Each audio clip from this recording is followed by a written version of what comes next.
안녕하세요. 소중한 생명의 탄생 순간이 절망의 순간으로 바뀌어버렸던 30대 남자입니다. 저에게 절망을 안겨준 사람도, 그리고 생명이 탄생하는 소중한 순간을 만들어준 사람도 모두 한 사람인데요. 바로 저희 아내입니다. 아내가 저에게 말하지 않았던 숨겨둔 과거는 온 집안을 뒤집어 놨습니다. 지금도 여전히 갈등의 씨앗이 되고 있는 이때의 사건을 여러분들에게 한번 들려드리고자 합니다.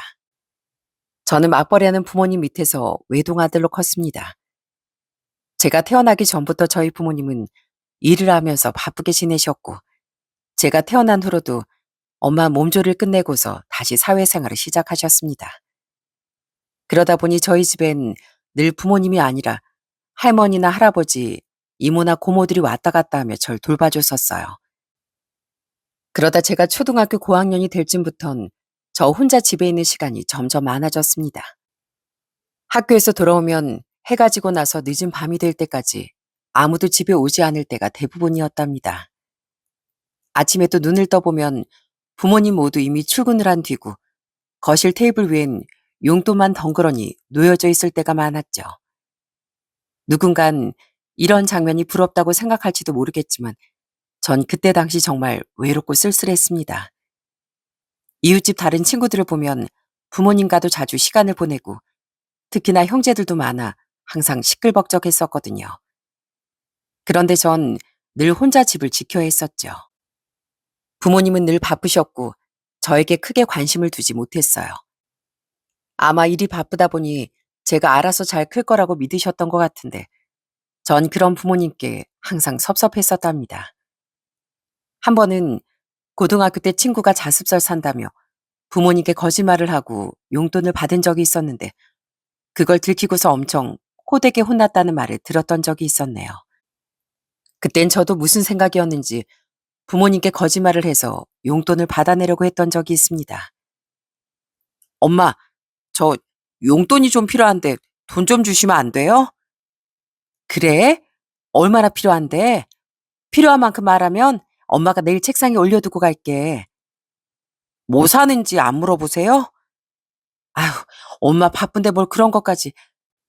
아이, 네가 알아서 필요하니까 달라 그러는 거겠지. 엄마 바쁘니까 나중에 얘기하자. 그땐 제가 정말 어디서 주워온 자식이 아닐까 의심할 정도로 부모님께서 저에게 애정을 주지 않는다고 생각했습니다. 부모님께선 제 졸업식에도 한 번 와보신 적이 없었어요. 아버진 해외 출장을 자주 나가시다 보니 거의 집에 없으셨고, 어머니 역시 늘 일에 치이고 바쁘다 보니 행사에 참석하신 적이 단 한 번도 없으셨거든요. 오죽하면 어릴 때부터 친하게 지냈던 친구 부모님께서 졸업식 날 제가 불쌍해 짜장면을 사주겠다고 하셨겠어요? 그때가 아마 부모님께 제가 처음으로 섭섭하다고 화를 냈던 날이었던 것 같네요. 퇴근하고 들어온 부모님을 향해 저는 서운함을 토로했습니다. 어떻게 두 분 다 아무도 제 졸업식에 안 오실 수가 있어요? 지금까지 한 번도 참석 안 했으면 하다못해 마지막 졸업식이라도 오셔야 하는 거 아니에요? 다른 친구들은 다 부모님 오셨어요. 대수야, 미안하다. 근데 엄마랑 아빠가 바쁜 걸 어떻게 하니? 그리고 원래 고등학교 졸업식엔 부모들 별로 안 간다 그래서 그런 건데 다른 사람이 그런다고 엄마 아버지도 안 오는 게 어딨어요. 제 초등학교 중학교 졸업식에도 다 참석 안 하셨잖아요. 됐어요. 저도 앞으로는 기대 안 해요. 그리고는 전 그대로 방으로 들어와 문을 쾅 닫아버렸습니다. 사실 제가 그렇게 화를 내면 부모님이 내내 미안해 하실 거라 생각했는데 그건 또 아니더라고요. 역시나 다음날 부모님께선 아무 일이 없었다는 듯 그대로 일찍 출근을 하셨거든요. 그땐 부모님이 얼마나 바쁘고 정신없이 하루를 보내고 있는지 전 아무것도 몰랐답니다. 그런 부모님과 살다 보니 저 역시 누군가에게 살갑거나 다정하게 굴지 못했었고요. 사회에 나와서도 일에 열중했고 사람들과는 크게 어울리지 않았죠. 제 마음속에선 항상 외로움이 있었지만 아무에게도 그렇게 내색을 하지 않고 살아갔던 것 같습니다. 그런 저에게 꽃과 같은 사람이 생겼던 건 제 나이 30대 중반이 됐을 때였어요. 일하는 거래처에 갔을 때 새로 들어온 직원이라며 인사를 하게 됐는데 그 사람이 제 운명의 여자가 될 거라곤 그때 미처 몰랐죠. 그 직원은 저와 2살 차이밖에 나지 않았는데 진짜 사람이 명랑하고 쾌활하고 밝더라고요. 저와는 전혀 다른 성격을 갖고 있는 그 여직원이 눈에 많이 들어왔던 것 같습니다. 그러다 시간이 지나면서 점점 서로에게 호감이 생기게 됐고 저흰 연애까지 시작하게 되었어요. 연애를 하면서도 늘 둥글둥글 순하고 착했던 여자친구와의 만남은 항상 행복했습니다. 이런 사람을 또 어디서 다시 만날 수 있을까 하는 생각도 많이 들었었고요. 그래서 여자친구에게 1년의 연애 끝에 결혼을 하자고 얘기를 했었죠. 근데 처음에 여자친구가 좀 고민을 하더라고요. 사실 누가 봐도 저흰 진짜 둘도 없는 천생연분처럼 보였었거든요. 전혀 고민할 필요가 없었는데 뜻밖의 말을 꺼내더라고요. 오빠, 실은 우리 집 상황이 별로 좋지가 않아. 오빠한테 얘기하려고 했는데 차마 말이 안 나오더라고. 미안해. 정말 그것뿐이야? 집안 사정이 좋지 않아서 결혼 주저하는 거 그것뿐인 거 맞지? 그거 말곤 뭐 나랑 결혼하고 싶은 거 맞는 거지? 어? 당연하지. 나도 오빠랑 행복한 가정 꾸리고 싶어. 그치만 오빤 나한테 너무 과분한 사람인 것 같아서. 과분하긴. 오히려 네가 나한테 과분한 사람이지. 정말 네가 주저하는 게 그것뿐이라면 내 걱정하지 마. 난 어떤 거든 괜찮으니까. 사실 여자친구의 집안 형편은 무척이나 좋지 않았고 처음엔 그것 때문에 결혼을 망설이고 있다고 생각했습니다. 그래서 오히려 여자친구에게 그런 것쯤은 아무것도 아니라고 얘기를 했었어요. 그런데 그때 망설인 이유가 그것뿐만이 아니라는 걸 알기까진 그리 오래 걸리지 않았습니다. 저희 부모님께선 여자친구를 참 마음에 들어 하셨고 집안 사정까지 다 알고 계셨음에도 제가 감당할 수 있다면 뭐든 괜찮다고 얘기를 하셨죠. 그러면서 결혼을 허락하시며 여자친구에게 했던 엄마의 말이 기억에 남습니다. 지수가, 난 태수 엄마이기도 하지만 인생 선배로서 얘기하자면 결혼하고 가정을 꾸린다는 게 정말 쉽지 않은 일이야. 너도 알고 있지? 네, 잘 알고 있습니다, 어머님. 그래, 난 태수한테 좋은 엄만 되어주지 못했다. 늘 바쁘단 핑계로 태수한테 관심도 제대로 못 주고 말이야. 예전엔 돈 벌어서 가정을 먹여 살리는 게 최선이라고 생각했는데 지금 와서 돌이켜 생각해보면 그게 전부는 아니더라고. 지숙이 너도 나중에 뒤돌아 후회할 일 없도록 결혼 생활 잘했으면 좋겠구나. 돈인 전부는 아니더라. 가족이 행복한 게 더 중요하더라고. 아마 너랑 태순 우리보다 더 잘 살 수 있을 거야. 어머님, 걱정 마세요. 어머님은 아들에게 충분한 사랑을 주지 못했다고 하셨지만 제가 보기엔 누구보다 많은 사랑을 받은 것 같은데요. 사랑도 받아본 사람이 나눠줄 수도 있다잖아요. 그러니까 걱정 마세요, 어머님. 어머님, 아버님께선 정말 아이를 위해 최선을 다하셨잖아요. 저희 부모님이 최선을 다해 절 키워주신 만큼 열심히 행복하게 잘 살겠습니다. 그때 여자친구의 말은 엄마에게 큰 위로가 됐던 것 같습니다. 그날 누구보다 냉정하고 무덤덤하게 보이셨던 엄마가 여자친구 말에 눈물을 글썽이기도 했거든요. 아마 그때 처음 전 엄마 아버지가 말하진 않았지만 누구보다 절 아끼고 사랑하셨던 거구나 그렇게 느꼈던 것 같습니다. 그때부터 부모님께선 제 여자친구를 참 좋아하셨어요. 그렇게 양가의 허락을 받고 저흰 결혼을 하게 됐습니다. 제 나이 30대 중반 그리고 아내의 나이 30대 초반에 제가 그렇게 꿈꾸던 행복한 가정을 꾸리게 됐죠. 평생을 외롭게 홀로 지내던 저에겐 아내와의 결혼은 진짜 꿈만 같더라고요. 아내는 정말로 다정다감하고 따뜻한 사람이었습니다. 아침밥이라는 건 무슨 TV 속에서나 봤던 일이었는데 아내는 결혼 후 매일같이 뜨뜻한 아침을 차려주곤 했어요. 진짜 맛있는 냄새에 눈이 떠진다는 게 이런 거구나 결혼하고서 알게 됐답니다. 와, 아침부터 이게 무슨 냄새야? 완전 맛집 뺨치는 냄새가 나는데? 여보, 언제 일어나서 이걸 다 했어? 나 깨우지. 같이 할걸. 에이, 뭐하러. 어제 야근까지 하고 와서 힘든데 어떻게 내가 깨워. 얼른 앉아서 밥 먹어. 국 식기 전에 뜨뜻할 때 먹어야 속 풀리지. 난 진짜 전생에 나라라도 구했나 보다. 어떻게 이렇게 수라상 못지않은 아침상을 받을 수가 있지? 진짜 감동이야, 감동. 뭐야, 왜 이렇게 나 띄워줘? 장난치지 말고 얼른 먹고 출근 준비나 하셔. 아내와의 결혼 생활은 정말 하루하루가 이렇게 늘 따뜻했습니다. 같이 설거지를 하는 것도 청소하는 것도 그냥 평범한 일상일 뿐인데도 너무 행복하고 좋았어요. 아낸 저뿐만 아니라 저희 부모님도 참 잘 챙겼습니다. 특히나 무뚝뚝하고 표현을 잘 못하시던 부모님께서 아내가 오고 나서부턴 점점 표현을 많이 하기 시작했어요. 아내가 진짜 애교가 많아 집에 가서 아내만 있으면 다들 헤어지기 아쉬워하실 정도였다니까요. 사실 부모님께서 평생 일만 하시다 은퇴를 하시고선 갑자기 집에만 계시니 적적해하고 어색해 하셨는데 아는 그걸 어떻게 알았는지 주말이면 두 분을 모시고서 여기저기 돌아다니기도 했습니다. 재밌는 영화가 개봉하면 항상 부모님 자리까지 같이 예약해 다 같이 영화를 보러 가기도 했었고요. 아버님, 어머님, 팝콘 드실 거죠? 여기 카라멜 팝콘이 진짜 맛있어요. 저희 2개 주문해서 먹어요. 아이고, 됐다 얘. 그냥 니들이나 먹어. 우린 그냥 영화만 보면 되지. 에이, 왜요? 여기 와서 팝콘 먹는 게 별미인데. 이거 꼭 먹어줘야 하는데. 아버님 진짜 안 드실 거예요? 한 번만 드셔보세요. 네? 알았다, 알았어. 우리 며느리가 이렇게 말하는데 먹어야지. 어디 한번 팝콘 실컷 먹어보자. 그렇게 저흰 영화도 자주 보러 다니고 심지어 부모님과 맛집으로 유명한 곳에 가서 줄도 오랫동안 서보기도 했습니다. 부모님과 외식을 하면 항상 텅텅 빈 식당에 가서 빨리 먹을 수 있는 걸로 먹었었는데 아는 이런 게 다 추억이 된다며 부모님을 모시고 맛집 탐방을 가기도 했었어요.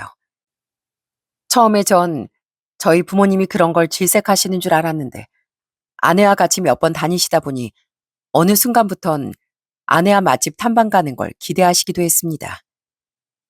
어머님, 아버님, 오늘 각오하셨죠? 오늘 가는 곳은 요즘 젊은 사람들이 진짜 많이 간다는 곳이거든요. 대기 많을 때 1시간도 기다린대요. 근데 기다린 값 할 정도로 엄청 맛있다더라고요. 아이, 그래? 아이, 벌써부터 기대되네. 우리 며느리가 알아보는 곳이면 어디든지 맛있지 뭐. 그러게 말이야. 주변에서 다들 얼마나 부럽다고 하는지 몰라. 아들 며느리랑 이렇게 주말마다 나와 지내는 사람들이 어디 있냐고 말이야. 아주 우리 며느리 덕에 젊은 사람들 자주 가는 곳도 가보고 얼마나 좋아. 아낸 부모님과 정말 많은 추억을 쌓으며 딸 같은 며느리로서 정말 최선을 다했습니다. 그러다 보니 부모님께선 제가 결혼한 지 한 달도 되지 않을 때부터 저보다 더 제 아내를 예뻐하시기 시작했어요. 매번 본가에 가면 각자 방에 들어가 서로 할 일만 하기 바빴는데 아내와 결혼하고 나서부턴 본가에 가면 다 거실에 둘러앉아 그동안 있었던 이야기들을 술술 얘기 나누곤 했습니다.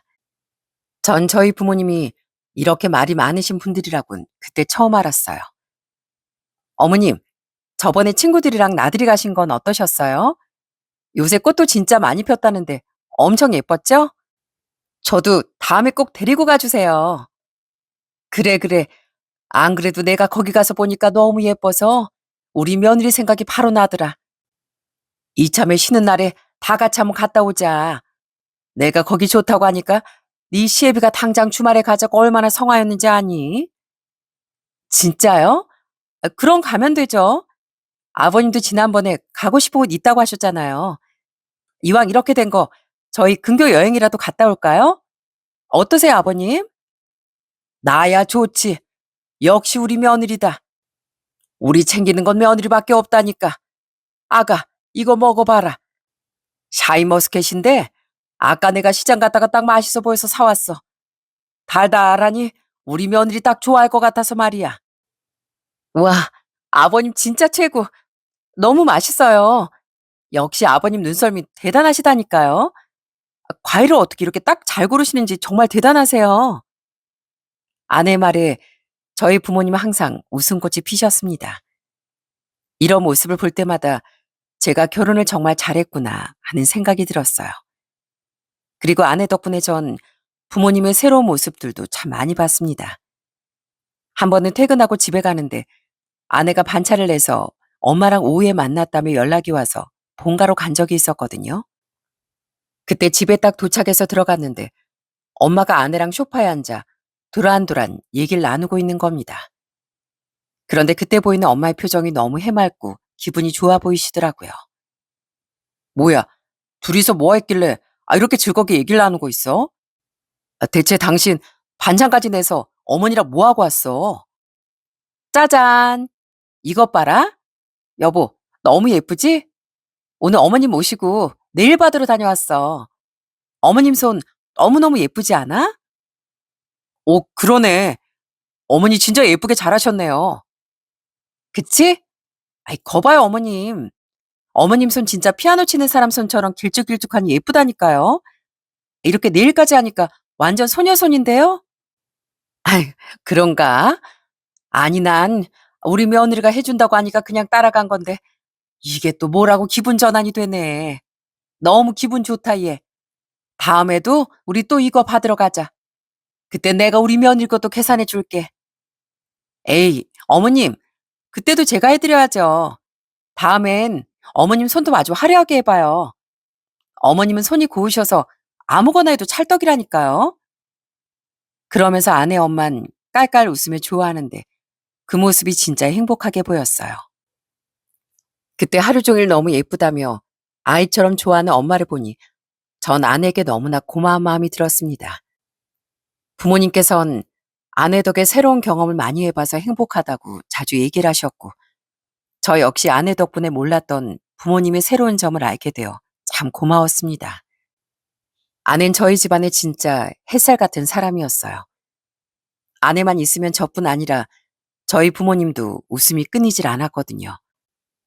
전 그런 아내에게 어떻게든 보답을 하기 위해 처가댁에 잘하기로 결심했습니다. 당시 장인께서 사업을 하시다 집안이 어려워지면서 오래된 허름한 빌라에 장모님과 두 분이서 사시고 계셨거든요. 처젠 지방의 일 때문에 따로 나가 살았었는데 제가 결혼하고서 5천만 원을 투자해서 집 리모델링도 해드리기도 했습니다. 화장실도 세면대 없이 수저만 있었고 벽지며 주방도 다 오래된 그대로였는데 리모델링을 하니 진짜 깔끔하게 싹 바뀌더라고요. 딱 공사를 마치고 처음 집으로 들어갔던 날 그때 장인어른과 장모님의 표정을 지금도 잊지 못합니다. 자, 장모님, 장인어른, 아직 눈 뜨시면 안 돼요. 정말 오래 기다리셨습니다. 새롭게 변신한 보금자리 한번 보시죠. 어머나, 세상에, 이게, 이게 정말 우리 집이라고? 네, 장모님, 진짜 많이 달라졌죠? 장모님 앞으로 뜨뜻한 물에서 걱정 없이 씻으시고 따뜻하고 깨끗한 곳에서 편하게 주무세요. 곽서방, 아휴, 내가 다 눈물이 나네. 곽서방 정말 고마워. 우리도 해야지 하면서도 여력이 안 돼서 못했는데 우리 곽서방 덕분에 이렇게 깨끗한 집에서 살게 됐네. 정말 고마워, 곽서방. 그때 그렇게 눈물이 차오른 표정으로 절 따뜻하게 안아주는 장모님과 장인어른을 보며 이렇게 리모델링 해드리길 정말 잘했구나 생각했습니다. 집도 무척 깔끔해지고 여기저기 곰팡이가 있었던 부분도 싹 사라지니 너무 좋아졌더라고요. 아내는 기꺼이 리모델링 비용을 지원한 저에게 정말 고마워했습니다. 전 아내에게 고마운 마음으로 해준 건데도 아내는 어떻게든 고마운 마음을 표현하고자 노력하더라고요.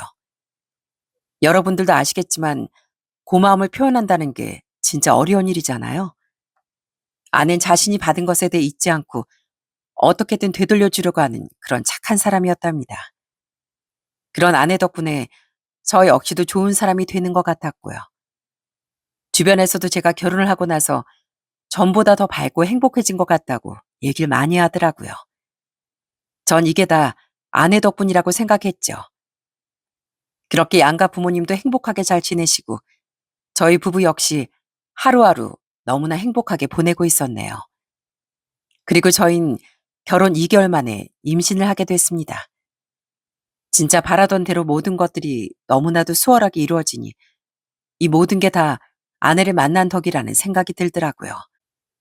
딱딱하기 그지없었던 저희 집에 햇살이 내리쬐고 누구보다 절 사랑해주는 처갓집 식구들까지 생긴다는 게 저에겐 너무나 행운 같았거든요. 아내가 임신을 하고 나서부턴 전 처갓댁에 더 잘하려고 노력했습니다.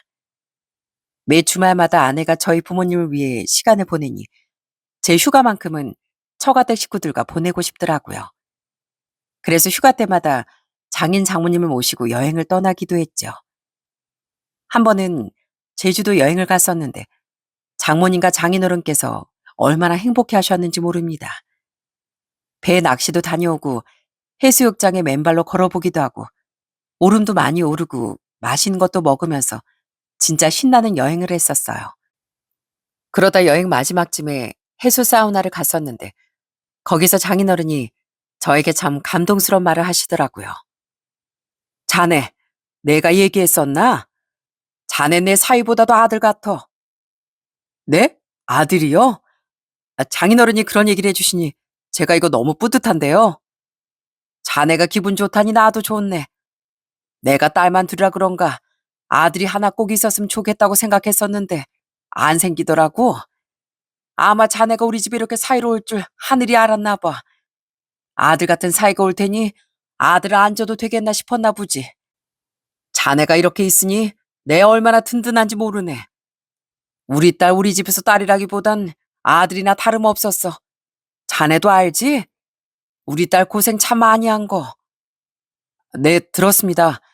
그렇지만 장모님 장인어른께서도 최선을 다해서 두 딸들을 키우셨잖아요. 자네가 그렇게 말해주니 고맙네. 난 부족한 아빠였어.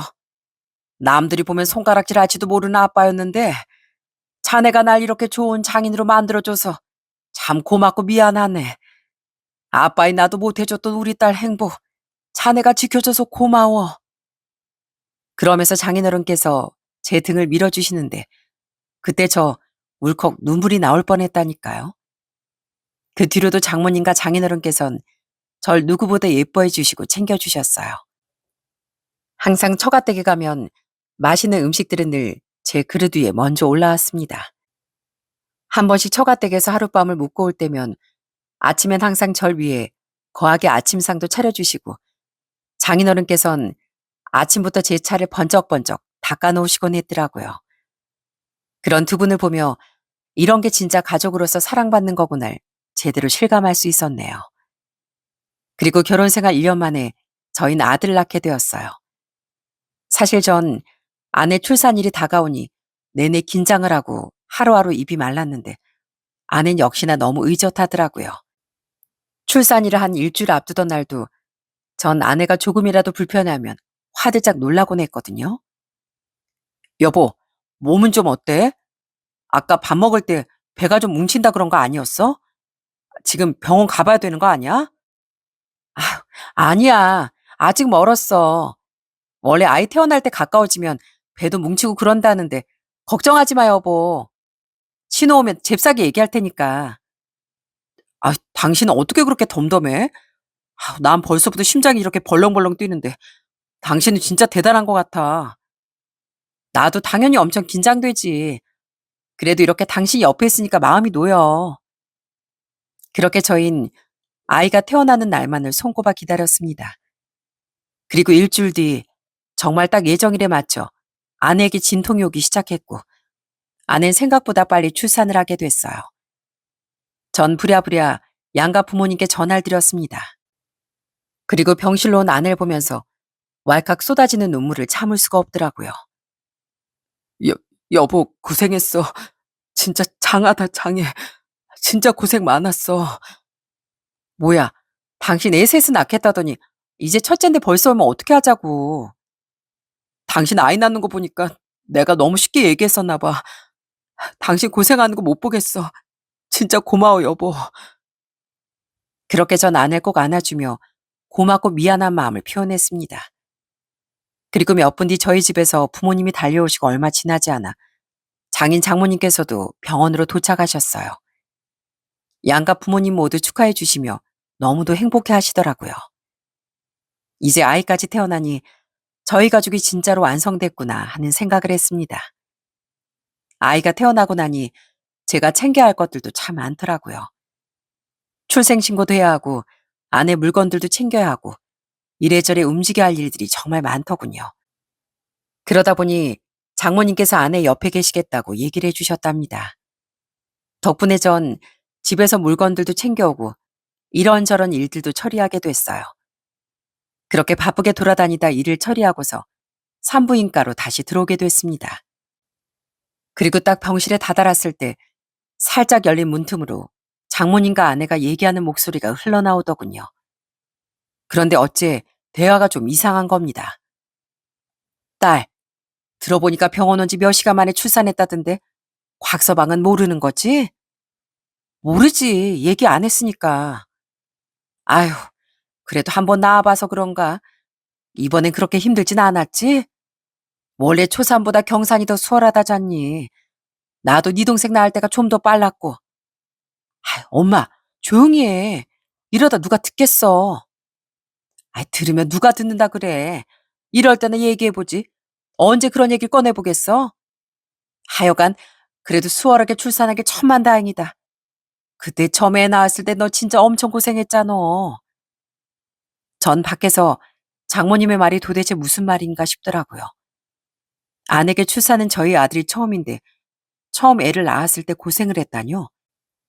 이게 도대체 무슨 말인가 싶던 그 순간 뒤이어하는 아내 말을 듣고서 전 까무라치는 줄 알았습니다.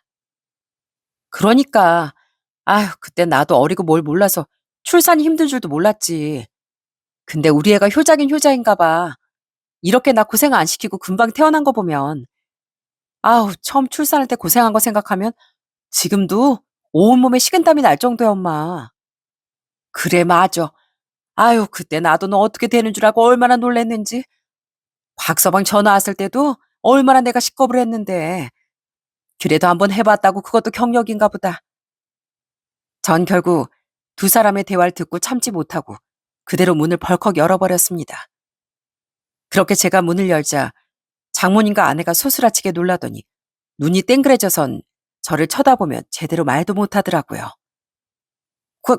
곽서방, 아니 언제부터 거기 있었나? 여보, 왔어? 언제 왔어? 지금 대체 이게 무슨 말입니까? 출산을 해봤다뇨. 이게 도대체 무슨 말이냐고요? 장모님 그게 무슨 소리입니까? 네?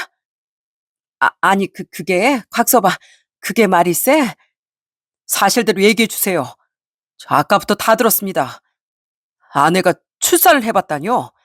지금 이게 도대체 무슨 소리예요? 다 들었으니까 사실대로 좀 얘기해 보세요. 대체 무슨 소리냐고요? 그렇게 제가 큰 소리를 치며 묻자 장모님과 아내는 아무 말도 못한 채 그대로 고개를 숙이고선 입을 꾹 다물고 말았습니다.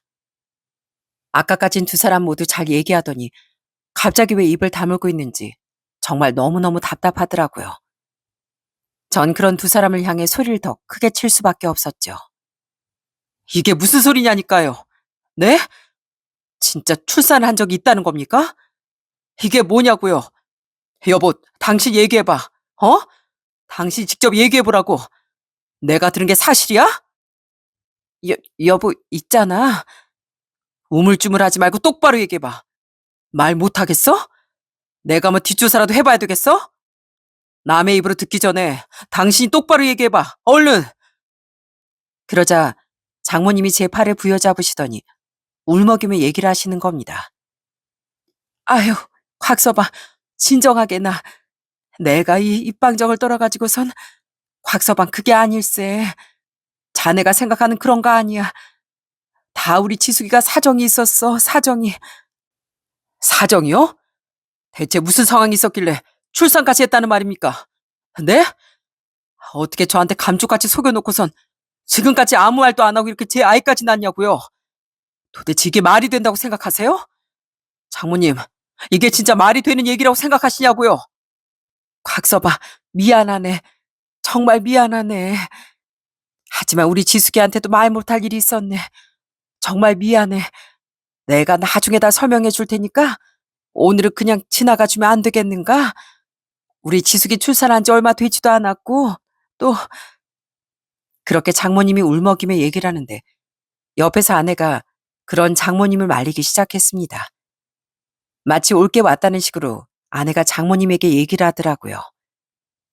엄마, 내가 얘기할게. 내가 얘기할 테니까 엄마 이만 가봐. 하지만 지수가, 엄마 걱정하지 마.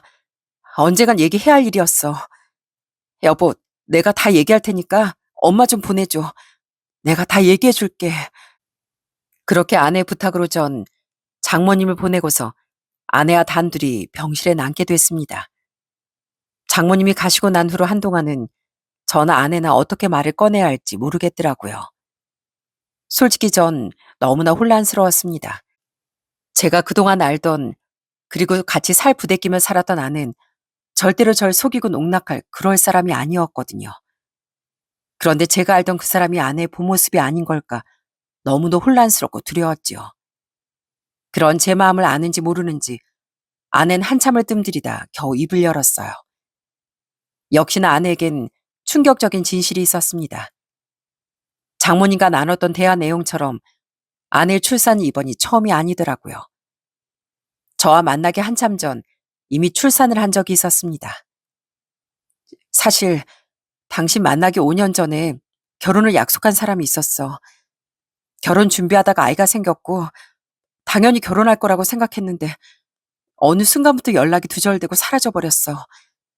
주변에 아무리 물어봐도 행방을 아는 사람도 없고 그래서 기다릴 수밖에 없었어. 그러다 보니 이미 아이는 뱃속에서 다 커버린 상황이었고 지금 그걸 나더러 믿으라고 하는 거야? 진짜로 어쩔 수 없었던 상황인지 아니지 내가 어떻게 믿어? 내가 그걸 어떻게 믿냐고? 당신이 못 믿을 것 같았어. 그런데 진짜야. 진짜로 정말 난 그때 어쩔 수가 없었어. 내 말 한 번만 믿어줘. 전 아내 해명에 더욱 답답함만 느꼈습니다. 이걸 믿어야 할지도 모르겠더라고요. 그렇게 혼란스러워하는 절 향해 아내는 그동안의 이야기를 모두 털어놨습니다. 한참을 기다려도 그 사람은 안 나오길래 진짜 나랑 아이는 버려진 거구나. 그때서야 알았어. 그래서 바로 미혼모 시설에 들어갔고 거기 가서 아이를 낳았어. 그럼 그 아이는 어쨌는데? 태어나자마자 바로 입양 보냈어. 그래서 일반인들은 그 기록을 확인하지 못하니 모를 수밖에 없고 숨기려고 했던 건 정말 미안해. 그렇지만 굳이 얘기를 해야 할 건 아니라고 생각했었어. 그게 지금 나한테 할 말이야? 그런 중요한 말을 어떻게 나한테 아무런 말도 없이 이렇게 알게 할 수가 있어? 아이를 낳았다는 게 얼마나 중요한 건지 몰랐어? 이건 날 완전히 속인 거야. 완전히 날 속인 거라고. 제 말에 아는 고개도 들지 못하고 눈물만 뚝뚝 흘렸습니다. 솔직히 그 모습을 보면서 제 마음이 진짜 와르르 무너지더라고요. 아직까지 여전히 전 아내에 대한 마음이 깊었고 이 사람의 말을 그대로 믿어주고 싶었습니다. 다른 사람들이 이 사실을 알게 된다면 분명 저에게 바보 천치라고 할 말인데 그걸 알면서도 전 아내를 용서해주고 싶더군요. 너무도 화나고 분노할 만한 일이었지만 이상하게 화난 감정보단 짠한 감정이 먼저 느껴졌어요. 그땐 그런 제 마음이 아내에게 보일까봐 숨기고 싶더군요. 아내가 혹시라도 절 호구로 생각해 애초에 절 속이고 결혼해 과거를 청산해라 한 걸지도 모르니 그땐 그런 제 마음을 보여주고 싶지도 않았고요. 그래서 더 화를 내며 얘기를 했습니다. 말도 안 되는 소리 하지도 마. 당신 그렇게 말한다고 내가 다 믿을 줄 알아? 눈물 흘린다고 내가 용서해 줄 줄 알았냐고. 어떻게 한평생을 함께 살아야 할 남편한테 그런 어마어마한 진실을 숨길 수가 있어? 이게 용서가 될 거라고 생각했어? 내가 그렇게 바보로 보였냐고. 아니야, 아니야, 여보. 그래서 그런 거 아니야. 진짜 그냥 나도 이번에 그냥 행복하고 싶어서 정말 사랑하는 사람이랑 행복하게 살고 싶어서 그냥 그랬을 뿐이야. 정말이야, 여보. 이제 와서 아닌 척 하지 마. 더는 당신 얘기 듣고 싶지 않으니까. 지금까지 날 속여왔던 거, 내가 바보같이 속고 있었던 거 보면서 얼마나 재밌었니? 속으로 얼마나 웃겼어. 더는 얘기하고 싶지도 않다. 앞으로 어떻게 할지 고민해볼게. 내가 무슨 결정을 하든 당신은 내 결정에 따라. 그러고선 전 그대로 산부인과를 나와버렸습니다. 사실 아내 앞에서 냉정하게 얘기를 했지만 막상 병원을 나오고 나선 눈물밖에 안 나오더라고요. 이게 도대체 정말 어떻게 된 일인지, 어디서부터 제가 아내를 믿어야 할지 너무 혼란스러웠거든요. 그렇지만 분명한 건 아내가 절 속인 거였어요. 그것도 자식의 출산이라는 큰일을 저에게 한마디 말도 없이 속여왔다는 건 도저히 용서할 수 없는 일이었죠. 어딘가엔 아내에게서 태어난 아이가 자라고 있다는 게 분명하니 사실 그냥 넘어갈 수도 없었고요. 결국 전 저희 집에도 이 사실을 전했습니다. 역시나 부모님은 처음엔 도저히 믿을 수 없다며 여러 번 물으시더라고요. 태수야, 아니 그게 무슨 소리야? 지숙이가, 지숙이가 아이를 낳아본 적이 있다니? 그게 무슨 소리냐고? 그럼 결혼을 했었다는 거야? 그런 거야? 아니요, 결혼이 아니고 전에 만나던 남자 사이에서 아이가 생겨서 출산을 했대요. 입양 보내서 어디서 살고 있는지도 모르고요. 아이고 세상에, 이게 무슨 일이냐 그래. 아휴, 아니 어떡해. 엄마 아버지 모두 더 이상 말을 잇지 못하셨고 저 역시 두 분에게 더 이상 어떤 말도 할 수가 없더라고요. 그리고 전 제 마음을 정리하기로 결심했습니다.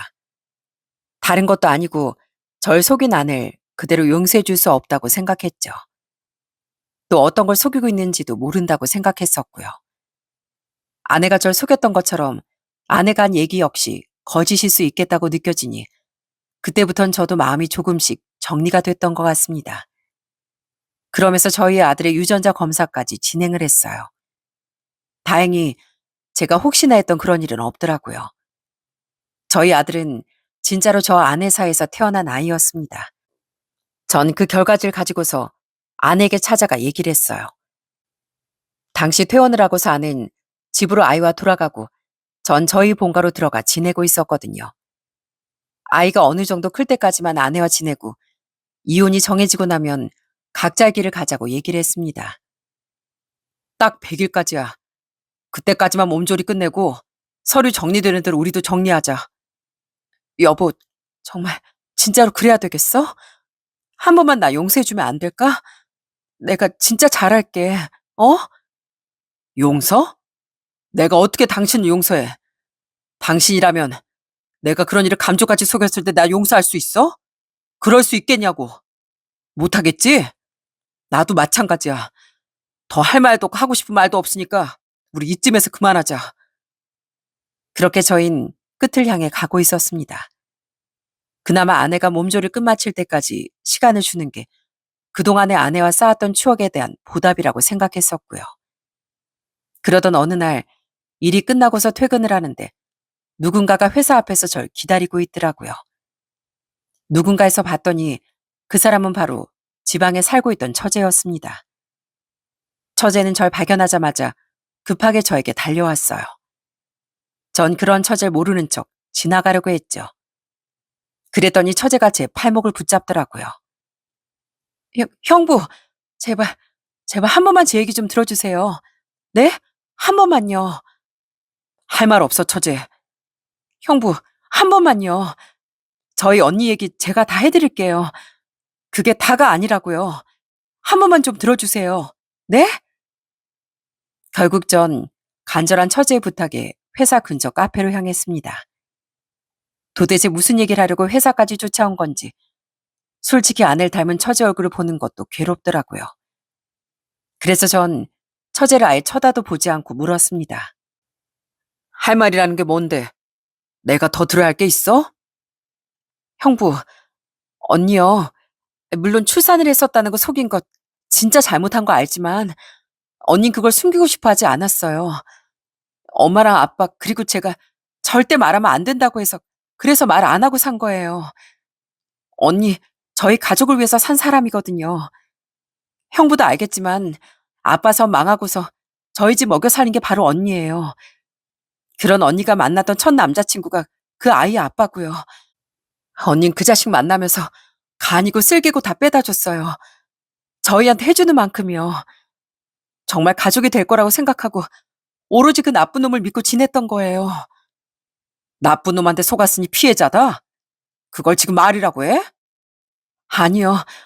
언닌 그의 엄마로서 살려고 했었어요. 근데 그때 당시 저희 집 정말 길바닥에 나앉을 정도로 힘들었고 언니마저 애 낳고 아무것도 못하게 되면 저흰 더 이상 살 수조차 없는 상황이었어요. 지금이야 제가 이렇게 일하고 있지만 그때는 저도 학생이었고요. 거기서 그 아이가 잘 자랄 수는 없었어요. 그래서 결국 언니가 피눈물 흘리고 입양 보낸 거예요. 우리 가족보다 더 좋은 환경에서 살게 해주고 싶어서 그렇게 몇 년을 힘들어했어요. 우울증에 약도 계속 먹을 정도로요. 그치만 언니가 그 아이를 놓아주지 않으면 결국엔 언니가 그의 발목 잡는 거나 마찬가지라고 저희가 언니를 설득한 거예요. 언니 잘못 아무것도 없어요. 언니 그저 저희 말만 들었을 뿐이에요. 진짜예요. 나쁜 자식한테 속아서, 가족들 말에 속아서 언니 그저 남들을 위해 그런 결정을 했던 것 뿐이라고요. 형부, 제발 제 말 믿어주세요. 그러면서 눈물을 흘리며 처제가 얘기를 하는데 정말 저 역시나 눈물이 나올 정도였습니다. 아낸 가족들을 위해 자신이 낳은 아이를 그렇게 보낼 수밖에 없었던 거더라고요.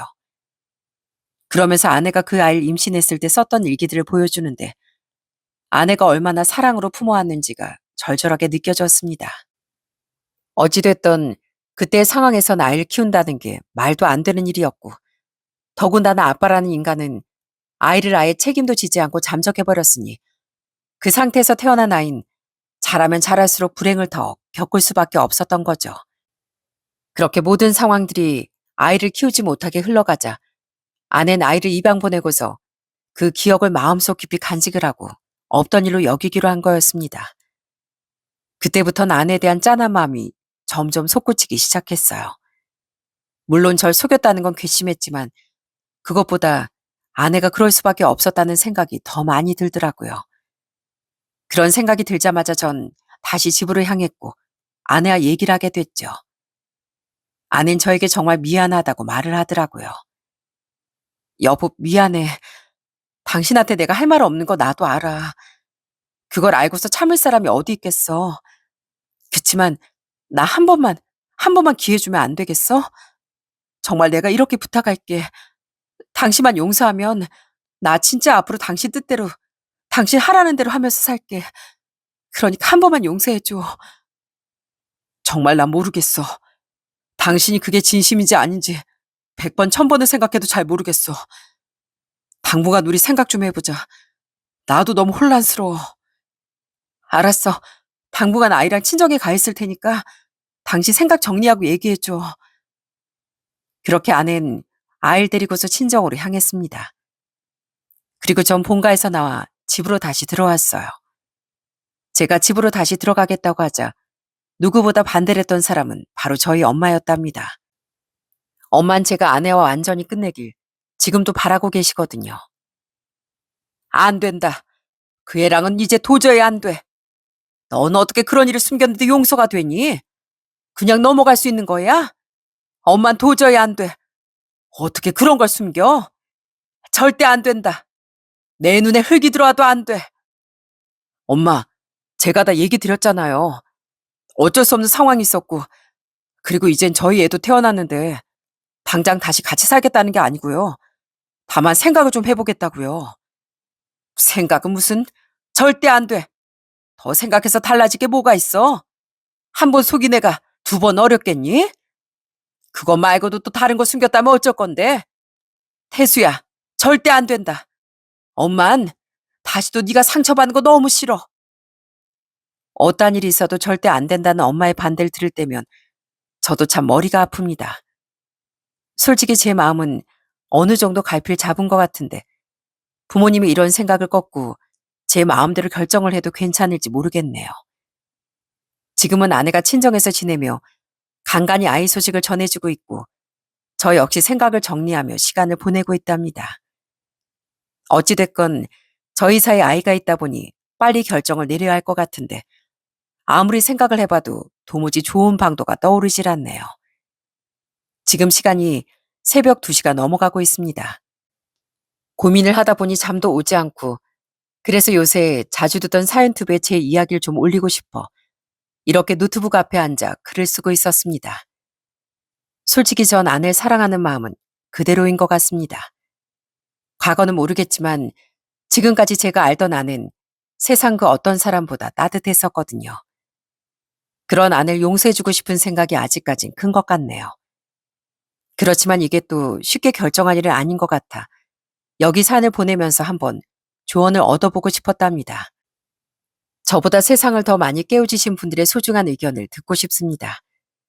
여러분들께선 자녀분들이 이런 일을 겪었다면 혹은 자신에게 이런 일이 생겼다면 어떻게 하고 싶으신가요? 저에게 많은 조언해 주시면 정말 감사하겠습니다. 물론 아내 어떤 결정을 내리든 전 저희 아이에 대한 책임은 끝까지 다할 생각이에요. 아직은 마음을 정리하고 생각을 정리하는 시기지만 언제가 됐던 저희 두 사람 그리고 저희 아이 더 나아가 양가 가족들에게 좋은 방향으로 마무리가 되었으면 좋겠네요. 아마 저처럼 이런저런 고민 때문에 잠 못 들고 걱정하는 분들이 많으실 거라는 생각이 듭니다. 저도 한때는 밤새 걱정에 잠 못 이룰 정도로 무척 힘들었는데 고민이라는 게 아무리 생각을 해봐도 당장 풀리는 건 아니더라고요. 오히려 고민을 할수록 거기에 이어지는 또 다른 고민들이 계속 끈질기게 따라오게 되는 것 같습니다. 그래서 제가 내린 결론은 끝을 낼 수 없는 고민은 과감하게 잘라내자는 거였어요. 몇 번 더 생각해보고서 결론이 나지 않는다면 그날은 그 고민을 안 하기로 했습니다. 그러다 보니 차츰 저도 마음이 어느 정도 안정을 찾게 되고 일상생활을 하게 되더라고요. 어찌됐건 해결을 해야 하는 문제긴 하지만 하루를 그 문제를 고민하느라 보낼 수는 없지 않습니까? 그러니 여러분도 너무 고민하느라 하루를 모두 애쓰지 마시고 조금 더 편하게 생각을 해보셨으면 좋겠네요. 제 기가 막힌 이야기는 아직 끝이 나지 못했습니다. 아마 당분간은 좀 더 시간이 지나 봐야 할 것 같네요. 이번에 사연을 들으시는 여러분들의 의견을 듣고 저도 한번 제대로 결정을 해보겠습니다. 제가 좋은 선택을 할 수 있도록 여러분들의 많은 응원 부탁드립니다. 지금까지 제 이야기를 들어주셔서 감사합니다. 여러분들의 하루는 매일이 무탈하시길 바라며 이만 사연을 마치도록 할게요.